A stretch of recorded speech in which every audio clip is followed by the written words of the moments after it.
अस्सलाम वालेकुम। आप किसी कंपनी के शेयर्स क्यों खरीदते हैं? ताकि आपको अपनी इन्वेस्टमेंट पे रिटर्न मिल सके, आप उससे पैसे कमा सकें। और आपको रिटर्न मिल रहा होता है डिविडेंड की सूरत में या कैपिटल गेन्स की सूरत में। कंपनी अगर अपने प्रॉफिट का एक सर्टेन पोर्शन अपने शेयर होल्डर्स के अकाउंट में ट्रांसफर कर दे कैश ट्रांसफर की सूरत में, तो उसे कहते हैं डिविडेंड। मिसाल के तौर पे किसी कंपनी ने अगर ₹5 का डिविडेंड अनाउंस किया तो हर शेयर होल्डर के अकाउंट में ₹5 ट्रांसफर कर दिए जाएंगे। कंपनी या तो इंटरम डिविडेंड देती है या फाइनल डिविडेंड। कोई कंपनी अगर अपनी माली साल के दौरान डिविडेंड अनाउंस करती है तो उसे कहते हैं इंटरम डिविडेंड, जबकि कंपनी अगर अपना माली साल पूरा होने के बाद डिविडेंड अनाउंस करे तो उसे कहते हैं फाइनल डिविडेंड। किसी भी कंपनी के लिए ये मैंडेटरी नहीं होता कि वो डिविडेंड अनाउंस करे।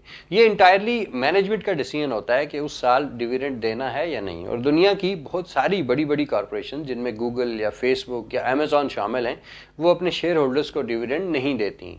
जबकि दूसरी तरफ कैपिटल गेन कहते हैं शेयर्स की कीमत के बढ़ जाने को। मिसाल के तौर पे आपने कोई शेयर ₹100 का खरीदा और कुछ दिन बाद उसकी कीमत बढ़ के ₹110 हो गई और आपने बेच दिया, तो जो ₹10 का आपको प्रॉफिट हुआ वो कैपिटल गेन कहलाएगा।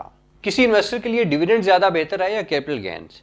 वेल, डिविडेंड पेइंग स्टॉक्स में इन्वेस्टमेंट्स लोग आमतौर पे अपनी कैश फ्लो की नीड्स को पूरा करने के लिए कर रहे होते हैं और हर इन्वेस्टर की अपनी प्रायोरिटीज और अपनी रिटर्न की नीड्स होती हैं। लेकिन प्योरली फाइनेंशियल सेंस में अगर आपके पास कंपनी के बिजनेस प्लान से बेहतर कोई बिजनेस प्लान हो, या अगर आप डिविडेंड की इनकम को कहीं इन्वेस्ट करके कंपनी जितना रिटर्न जनरेट कर रही है उससे ज़्यादा बेहतर रिटर्न जनरेट कर सकते हैं, तो फिर तो डिविडेंड इनकम आपके लिए बेहतर है। लेकिन अगर ऐसा नहीं है तो फिर बेहतर है कि कंपनी डिविडेंड की बजाय उस प्रॉफिट को अपने बिजनेस में ही री इन्वेस्ट करे, जिससे बिजनेस के प्रॉफिट में मजीद इजाफा होगा और वो इजाफा आपके शेयर की प्राइस में इजाफे की सूरत में रिफ्लेक्ट हो रहा होगा। दूसरा ये है कि कैपिटल गेन्स पे जो टैक्स स्ट्रक्चर है वो ज़्यादा इन्वेस्टर फ्रेंडली है डिविडेंड्स की निस्बत।